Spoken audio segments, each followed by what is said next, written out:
Լույս արևելքում միսիոներական միությունը ներկայացնում է Չարլզ Սպերջեն Ցնծա ով ամուլ Եսայի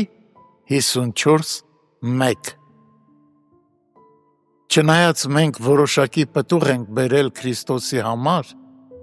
և ուրախալի հույս ունենք, որ նրա աչքն է տնկել մեզ, Սաղմոս 80:15 Այնուամենայնիվ, լինում են ժամանակներ, որ մենք շատ ամուլ ենք զգում մեզ, աղոթքն անկյանք է դառնում, սերը պաղած, հավատքը տկար, և մեր սրտի պարտեզի բոլոր շնորհքները թոշնում են ու թառամում։ Մենք նմանվում ենք այրող արևի տակ եղող ծաղիկների, որոնց թարմացնող ցնցուղ է հարկավոր։ Ինչ պետք է անենք մենք այդ կարգավիճակում։ Այս տեքստը հենց այդ կարգավիճակի համար է հասցեագրված մեզ։ Ցնծա ով ամուլ, բարձրաձայն աղաղակելով ցնծա և աղաղակիր, բայց ինչի համար ես կարող եմ ցնծալ։ Ես ոչինչ չեմ կարող խոսել ներկայի մասին, և նույնիսկ անցյալը կատարելապես անպտուղ է թվում։ Ախ, ես կարող եմ ցնծալ Հիսուս Քրիստոսով։ Ես կարող եմ խոսել այն այցելությունների մասին, որոնցով Փրկիչը նախկինում պատվել է ինձ։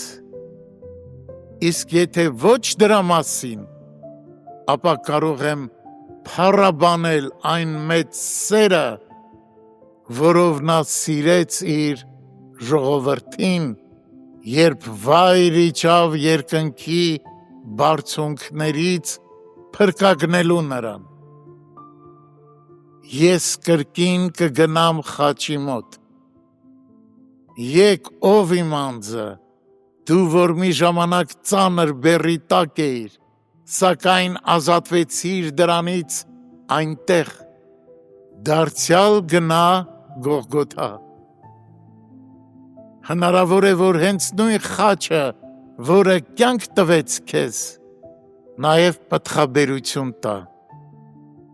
Ինչ է իմ ամլությունը, եթե ոչ հարթակ նրա ստեղծարար զորության համար։ Ինչ է իմ ամայությունը, եթե ոչ միջավայր նրա հավիտենական սիրո դրսևորման համար։ Ես կգնամ նրան իմ աղքատության մեջ, կգնամ իմ անօգնական, ընկած ու ամոթալի վիճակում և կասեմ, որ ես դեռ նրա զավակն եմ և ապավինելով նրա հավատարիմ սրտին, նույնիսկ ես, որ ամուլ եմ, կցնծամ ու բարձրաձայն կաղաղակեմ. Ցնծա ով հավատացյալ, դա կուրախացնի թե քո, թե ուրիշների ավերված սրտերը։ Ցնծա, քանի որ իրապես ամաչում ես քո ամլության համար, և ուրեմն շուտով պտղաբեր կդառնաս։ Աստված ստիպել է, որ հիմա ատես անպտուղ լինելը, որպեսզի ապագայում առատ ողկույզներով ծածկի քեզ։ Մեր ամլության փորձառությունը շատ ցավոտ է, սակայն Տիրոջ այցելությունները բերկրալի։ Մեր սեփական աղքատության զգացողությունը մեզ Քրիստոսին է տանում, և այդտեղ է, որ մենք կարիք ունենք լինելու, քանզի նրա մեջ է մեր ամեն պտուղը։